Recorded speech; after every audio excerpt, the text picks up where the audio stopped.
1,00,000 మంది శివభక్తులతో కలిసి మహారుద్రాక్ష పూజలో పాల్గొనండి. వెంటనే కాల్ చేసి మీ పేరును నమోదు చేసుకోండి. నమస్తే రమగారు. నమస్తే జయ. రమగారు, కొన్ని పనులు కొన్ని విషయాలకు సంబంధించి చూడగానే అబ్బా నేను చేసేస్తా, నేను చేసేయగలను, చేసేయటంతో పాటు నేను ఈ పని ద్వారా నేను చాలా ఉన్నత స్థానాలకు వెళ్ళిపోతా, మంచి లాభాలు వస్తాయి, రకరకాలుగా ఆలోచించేస్తామండి. చెయ్యలేము అనే ఆలోచన రాదు. ఒకవేళ అటు ఇటు అయితే ఏమవుతుందో అనే ఆలోచన కూడా రాదండి. ఎవరైనా చెప్పినా కూడా యాక్సెప్ట్ చేయలేకపోతాం.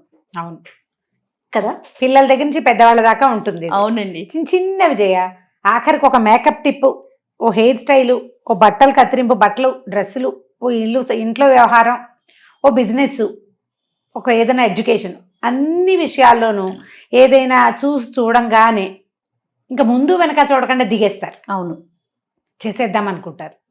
అంతే కదా అనిపిస్తుంది. సింపుల్. అవతల వాళ్ళు సింపుల్ అని చెప్పారనుకో, అది వేరే సంగతి. నువ్వు ఎప్పుడు సింపుల్, నీకు వాళ్ళెవరో చేసిన వ్యవహారం అంతా నువ్వు సాకల్యంగా విని దాని మీద నువ్వు 2 ప్రశ్నలు వేసి సమాధానం తీసుకుని తర్వాత అది అవునో కాదో ఇంకో నలుగురు దగ్గర కనుక్కుని చేస్తే ఏమవుతుందో నీకు నువ్వుగా ఆలోచించుకుని అప్పుడు నువ్వు ఏదైనా చేయొచ్చు. ఇది మేకప్ టిప్ నుంచి వ్యాపారం దాకా ఈ మధ్యలో ఇందాక చెప్పిన వ్యవహారం అంతా ఇందులోనే ఉంటుంది. అవునండి, తెలుసుకోవాల్సిందే. మనకి పంచతంత్ర కథలు చాలా మంచి మంచి కథలు ఉంటాయి. పంచతంత్రం 5 రకాల తంత్రాలు కదా అవి. మిత్రలాభం, మిత్రభేదం మనకు తెలుసు. అందులో అపరీక్షిత కారకం అని ఒక తంత్రం ఉంది. ఈ అపరీక్షిత కారకం ఏంటంటే కాకోలు కీయని తర్వాత ఉంటుంది, 3వ 4వది బహుశా. ఈ దీంట్లో ఏంటంటే భలే విచిత్రమైన కథలు ఉంటాయి. మనం ఎప్పుడు ఊహించం కూడా అలాంటి కథలు ఉంటాయి. అందులో చెప్తాడు, ఏ విషయమైనా సరిగ్గా వినకుండా, సరిగ్గా తెలుసుకోకుండా, సరిగ్గా జ్ఞానం లేకుండా, పరీక్షించకుండా చేయకూడదు. పూర్వం ఒక మంగలి ఇలాంటి పని చేసి కొంప ముంచుకున్నాడు. ఓహో, ఆ పని చేయకూడదు. కథ చూడు ఎంత ఇంట్రెస్టింగ్గా ఉంటుంది. పాటలీపుత్రంలో మణిభద్రుడని ఒక ఆయన వర్తకుడు ఉండేవాడు. మంచివాడు పాపం. అయితే దాన ధర్మాలు, ఇతరులకి సహాయాలు చేయటాలు, ఈ వ్యవహారంలో ఆస్తి బాగా నష్టపోయాడు. ఏమీ సంపాదన అవటల్లా, ఎక్కడ ప్రయత్నించినా పోతోంది. ధర్మపరుడు, వాళ్ళ కుటుంబం అంతా ధర్మపరుల కుటుంబమే. అయితే అతను ఏమనుకున్నాడంటే, చిచ్చి దిక్కుమాల జీవితం బతకలేను, డబ్బు లేనివాడు ప్రపంచంలో అందరికీ లోకువే. ఇప్పుడు సముద్రం ఉంది, ఓ ఘోషిస్తుంది, ఆ ఘోష వల్ల ఉపయోగం ఏం లేదు, కానీ ఎవరు దాన్ని ఏమనరు, ఎందుకంటే సమృద్ధి దాని దగ్గర ఉన్నది. అవును, ఆ నీళ్ళ వల్ల నీకు నాకు ఉపయోగం ఏమీ లేదు, మంచినీళ్ళు తాగడానికి పనికిరావు, మొక్కల్లో పోసుకోవడానికి పనికిరావు. అయినా కూడా వాటర్ సమృద్ధిగా నీరుండటం వల్ల సముద్రుడు అందరికీ ఇష్టడుగానే ఉంటాడు.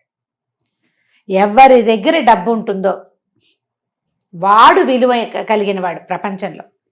డబ్బు లేనివాడు అంటే ఏ విలువ ఉండదు. నేను ఆస్తి అంతా పోగొట్టుకున్నా, సంపాదించలేకపోతున్నా, తాత తండ్రులదంతా పాడైపోయింది, సో నేనేం బతికి ఉండకూడదు.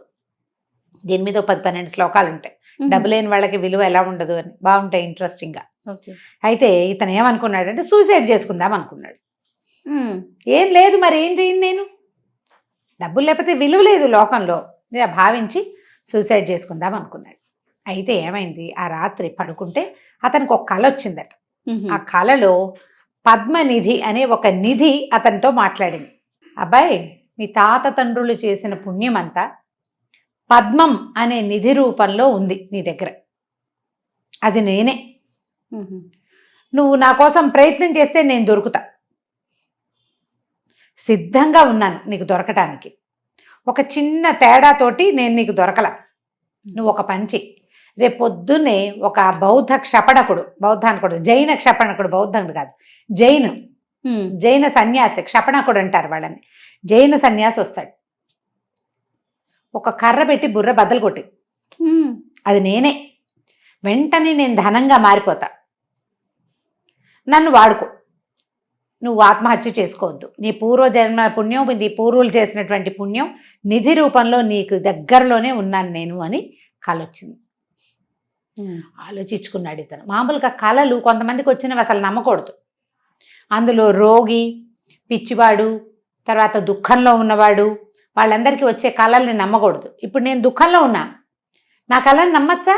నమ్మకూడదు కదా. నమ్మకూడదు. కాబట్టి జైన క్షపణకుడు రేపు తెల్లవారుజామున ఎవడైనా వస్తాడో లేదో చూద్దాం. వస్తే కొడదాం, లేకపోతే లేదు. కొట్టడానికి సిద్ధపడ్డాడు. కొట్టమని చెప్పింది కదా కళ్ళలో క్లియర్గా. సరే ఏమైంది, ఆ రోజు పొద్దున్నే ముందు రోజు సాయంత్రము, అది ఏ రోజు ఆ రాత్రి కళ్ళొచ్చిందో ఆనాటి సాయంకాలం ఈయన భార్య ఒక మంగళతనికి కబురు చేసింది. ఆ కాలంలో ఈ వ్యవహారాలు ఉండేవి. ఈ పేరు చెప్పానని, ఈ పనికి చెప్పానని అనుకోవద్దు. అప్పుడు ఉండేది అంతే. ఆ పుస్తకంలో ఏముందో అదే పేరు అదే విషయమే చెప్తున్నాను నేను. అలాగేనండి. గోల్డ్ తీసి లత్తుక పెట్టడం కోసం ఒక మంగళ అబ్బాయికి కబురు చేసింది. లత్తుకు పెట్టడం అంటే ఏంటమ్మా? కాళ్ళకి పారాన్ని పెట్టడం. ఆహా. పిలిచింది. నాపితహ అంటారు సంస్కృతంలో, దాని పేరు అది. నాపితుడు వాడి పేరు. పేరు కాదు, ఆ వృత్తిని అలా అంటారనమాట. సరే ఏమైంది, ఈవిడ కబురు చేసింది. పొద్దున్నే వస్తున్నాడు. అంత దూరంలో ఉండగా ఏమైంది, ఈ మణిభద్రుడు వాకిలి తలుపు తీశాడు. తీయగానే ఒక బౌద్ధ, ఎంతసేపు బౌద్ధుడు వస్తున్నాడు నాకు, ఒక జైన క్షపణకుడు వాకిట్లో నుంచున్నాడు. ఇంత తెల్లవారుజామున వాళ్ళు ఎవ్వరూ భిక్షకి రారు, కొంచెం ఎండెక్కాక వస్తారు. మామూలుగా ఊళ్ళో క్షపణకులు భిక్షకి రావడం తెలుసు వాళ్ళందరికీ. వచ్చేసరికల్లా ఇతను ఏమనుకున్నాడు, ఇదే నాకు తెలియజేసింది అని అనుకుని పక్కన గుమ్మం పక్కన ఉన్నటువంటి లాఠీ తీసి పెడేల్మని కొట్టాడు. కొట్టేసరికల్లా ఈ జైన క్షపణకుడు ఒక బంగారు బొమ్మలాగా మారిపోయాడు తల పగిలేసరికి. ఈ మణిభద్రుడు మహాసంతోషంతో ఆ బంగారు బొమ్మని కావలించుకుని లోపలికి తీసుకెళ్ళాడు. ఈ దూరం నుంచి వస్తున్నవాడు కర్రెత్తి జైన సన్యాసిని మణిభద్రుడు కొట్టబోవటం చూసి పరిగెత్తుకుంటూ వచ్చాడు. కొడుతున్నాడు ఏమిటో అని. ఆయన కొట్టంగానే ఇది బంగారు బొమ్మగా మారిపోవటం వాడు చూసేసాడు. పొద్దున్నే వచ్చిన జైన సన్యాసిని కనుక తలకాయ పగలగొట్టేస్తే వాడు బంగారు బొమ్మగా మారిపోతాడు. జైనులు చాలా భక్తిపరులు, చాలా సిద్ధాంతంగా జీవిస్తారు, నగ్నంగా ఉంటారు, బట్టలు వేసుకోరు, మొహానికి ఒక గుడ్డ కట్టుకుంటారు. ఆ మూతి కట్టుకునే గుడ్డతోటి ఆ జీవజాలాలని కూడా చంపకూడదని వాళ్ళ ఉద్దేశం. అవునవును. పాదాల గుడ్డలు కట్టుకుని నడుస్తారు. అవును. మహాద్భుతమైన వ్యక్తులు. ఆ వ్యక్తుల్లో ఈ గొప్పతనం ఉందని తెలుసుకున్నాడు ఈ మంగళబ్బాయి. బంగారు బొమ్మ లోపలికి వెళ్ళిపోయింది.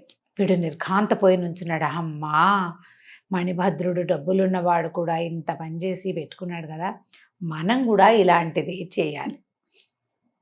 బాగుందిగా. సరే, అక్కడి నుంచి ఏం చేశాడు, ఇక్కడ పని చేసుకుని చకచక్క ఇంటికి వెళ్ళిపోయి 10 గంటలకల్లా తెమిలి ఆ జైనుల తాలూకు ఒక మఠం ఉంది ఆ ఊళ్ళో, అక్కడికి వెళ్ళి అక్కడ నమస్కారం చేశాడు. చేసి సరే ఆయన ఏం చేశాడంటే, అప్పుడు ఇలా నమస్కారాలు చేసి వచ్చిన వాళ్ళకి ఒక మెళ్ళ వేసుకునేందుకు ఒక పూసల గుర్తు పేరు లాంటిది ఇవ్వటం, జపం చేసుకోవడానికి పద్ధతి. ఆయన పూసల పేరు ఇచ్చాడు. బాగా మెచ్చుకున్నాడు. ఆయన ఇట్లా నీకు మఠానికి రావాలనిపించింది, చాలా బాగుంది, సన్యాసం తీసుకుంటావా, నువ్వు కూడా జైన సిద్ధాంతి కాదు జైన సన్యాసి అవుతావా అని కనుక్కున్నాడు. తను ఏమన్నాడంటే, నాకు జైనిజం చాలా ఇష్టము, మరి మన దగ్గర ఉన్న సన్యాసులందరికీ ఒక పూట చక్కటి షడ్డసోపేతమైన భోజనం పెట్టాలని కోరుకుంటున్నాను, అందరికీ పెడతాను, మా ఇంటికి కొంతమందిని పంపించమన్నాడు. ఒకడిని కొడితే ఒక బొమ్మ అవుతాడు. అదే కదా, ఓ 10 మందిని తలకాయ పగలగొట్టేస్తే 10 బొమ్మలైపోతాయి. చక్క బంగారు చూడండి. అక్కడి నుంచి ఆయన ఒప్పుకున్నాడు. బాగుంది కదా. ఏమిస్తారు, మామూలుగా ఇలా భిక్షకి ఇంటికి పిలిచినప్పుడు ఆ కాలంలో వాళ్ళకు ఒక జత బట్టలు, చీవరాలు వంటి కట్టుకునేవి, అదో పల్చటి తెల్లటి వస్త్రం ఇట్లా మూడేసుకునేవాళ్ళు. ఎక్కువ బట్టలు మనకు మళ్ళీ చొక్కాలు ప్యాంట్లు కాదు, వస్త్రాలు, పడుకునేటప్పుడు కప్పుకోవటానికి. తర్వాత మంచి షడ్రసోపేతమైన భోజనం. మామూలుగా రోజు భిక్ష తీసుకుంటారు, ఇంటికి భిక్షకు పిలిచినప్పుడు ఆ రోజు చక్కగా భోజనం పెడతారు కడుపు నిండా. బాగుంది కదా, షడ్రసోపేతమైన భోజనం. సరే, ఈ భిక్షకులకి లోపల అందరికీ వీళ్ళకి సన్యాసులకి అడ్వర్టైజ్మెంట్ అంటే చెప్పారనమాట, అనౌన్స్ చేశారు. ఏంటి, ఫలానా వాడి ఇంట్లో, నాపితుడి ఇంట్లో భిక్ష ఉంది, అతను రమ్మంటున్నాడంటే ఓ 10-15 మంది బయలుదేరారు. అందరికీ వస్త్రాలు అవసరం ఉన్నాయి. తర్వాత రాబోయేది చలికాలము, మరి అతనిచ్చే వస్త్రాలు చలికి ఇబ్బంది లేకుండా ఉంటాయి కదా, భోజనం చక్కగా కడుపు నిండా దొరుకుతుంది, రోడ్డు మీదకి వాళ్ళ భిక్షకి వెళ్ళక్కర్లేదని భావించి వాళ్ళు కూడా కొంచెం ఆశకి పోయారు. కొద్దిగా వాళ్ళ ఆశ విడిది బారెడాశ అయ్యింది. వెళ్ళేసరికి ఇతను ఏం చేశాడు, మంచి చండ్రకర్రను ఒకదాన్ని సంపాదించి పెట్టుకున్నాడు. అదేంటంటే కొడితే తలకాయ పగిలిపోవాల్సిందే, దాంతో పక్కన పెట్టుకున్నాడు. తలుపు అటుపక్క నుంచి వెళ్ళే తలుపు, ఇంట్లో నుంచి దొడ్లో బయటికి వెళ్ళే తలుపు వేసేసాడు. గడి తాళ వేసి పెట్టేశాడు. ఈ వైపున లోపలికి అందరినీ లోపలికి పిలిచేసి గడి పెట్టేశాడు. గడి పెట్టి అందరినీ వరుసగా కూర్చోబెట్టి చండ్రకర్ర తీసి ఠపా ఠపా ఠపా నెత్తుల మీద కొట్టేశాడు అందరిని. కొంతమంది హఠాత్తుగా తగిలిన దెబ్బకి పరలోక గతులైపోయారు. కొంతమందికి తలకాయలు పగిలిపోయి ఇల్లంతా రక్త ప్రవాహం. ఒక మాదిరిగా, అంటే మొదటి దెబ్బ కొట్టినంత జోరుగా 2, 3 పడవు, 4, 5 అసలు పడవు. ఏదో ఒక మాదిరి దెబ్బలు తగిలిన వాళ్ళు ముయ్యో కొయ్యోమని అరుపులు, కేకలు, గందరగోళంగా పరిగెత్తడానికి పారిపోవడానికి ప్రయత్నించారు. వెనకాలది తాళం వేసింది, ముందుది గడి పెట్టేశాడు. ఈ లోపల ఏమైంది, పొద్దున్నే ఇది 9-10 గంటలకి 8 గంటలకి పొద్దున్నే చేయాలి. అదే సమయానికి బయట రాజసేనాని, అది ఆ దేశపు సేనాని ఏటో తిరగడానికి వ్యాహ్యాలకి వెళ్తూ పొద్దునే ఉదయకాలం, ఏమిటి ఇక్కడ ఏదో గందరగోళంగా ఉంది, ఎవరింట్లో ఈ గందరగోళం అని చూసేశారు కదా. అక్కడి నుంచి ఈ ఇంట్లో గందరగోళం, అరే తలుపులు తీయండిరా, లోపల ఏదో గొడవ అవుతుంది, ఎవరో ఆర్తనాదాలు చేస్తున్నారు అని కేకలు పెట్టి తలుపులు తీశారు. తలుపు పగలు కొట్టేశారు. రాజసైనికులు ఏముంది, ఒక సుమారైన తలుపులు బద్దలు కొట్టేశారు. తీరా చూసే కొన్ని శవాలు, అయ్యో, కొన్ని రక్తమూడుతున్న దేశమూలాలతో ఉన్నటువంటి వీళ్ళు పరుగులు, జనాలు తలుపులు తీసేసరికి కొంతమంది పరిగెత్తారు. అక్కడి నుంచి ఆయన పట్టుకున్నాడు. ఓరి నీదుంపదేగా ఇట్లా కొట్టేమేమిట్రా అంటే, బంగారు బొమ్మలు అయిపోతారు అనుకున్నానండి. ఒకడు బంగారు బొమ్మలు, అంతా నెదురు ముద్దలు అయ్యారండి. బంగారు బొమ్మ అవటం ఏమిట్రా నీదుంపదేగా అంటే, నేను పొద్దునే చూశాను, నిన్న పొద్దున మణిభద్రుడు వాళ్ళ వాకిట్లో ఒక క్షపణకుడిని కొట్టాడు.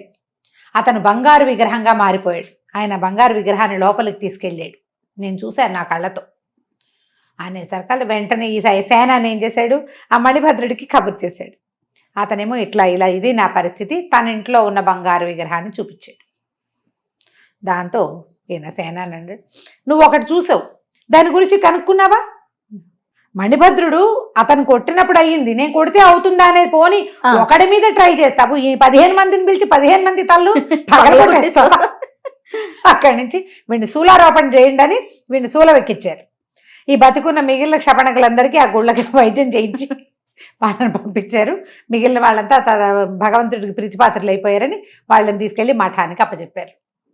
అయ్యో, అపరీక్షిత కారకంలో ఇలా చిత్రమైన కథలు ఉంటాయి. అంటే ఈ కథలు రాసే కాలంలో ఇవన్నీ ఉన్నాయి. ఇవన్నీ ఉన్నాయి. ఎప్పుడు కూడా జీవితంలో మనం తెలుసుకోంది, మనకి తెలియంది, మనకి అర్థం కాంది ఊరికే కనపడుతోంది అంతే. క్లారిటీ లేకుండా ఏ పని చెయ్యలేనిది, క్లారిటీ లేకుండా ఏ పని చేయకూడదు. ఇవి పిల్లలకి చెప్పాలి, టీనేజర్స్కి. అవునమ్మా, అవును రమ్మగారు కదా, టీనేజర్స్కి ముఖ్యంగా చెప్పవలసిన కథలు ఇవి. అవును, ఇలా కొంప ముంచేసుకుంటావు. వాళ్ళు ఎవరో వెళ్తున్నారు, నువ్వు వెళ్తే అక్కడ ఏదో అవుతుంది సంగతులు. వాళ్ళు ఎలా వెళ్తున్నారో, వాళ్ళ ధైర్యం ఏమిటో, వాళ్ళకేం లేదు, వాళ్ళు హ్యాపీగా వెళ్తున్నారంటే వాళ్ళకి ఏదో ఉంది బ్యాక్ సపోర్ట్, మనకేమో సపోర్ట్ లేదు.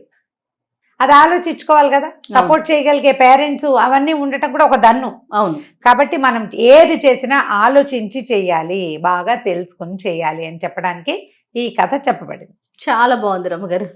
చాలా రోజుల తర్వాత మంచి కథ విన్నా నేను. నమస్తే రమ్మగారు. నమస్తే జీ.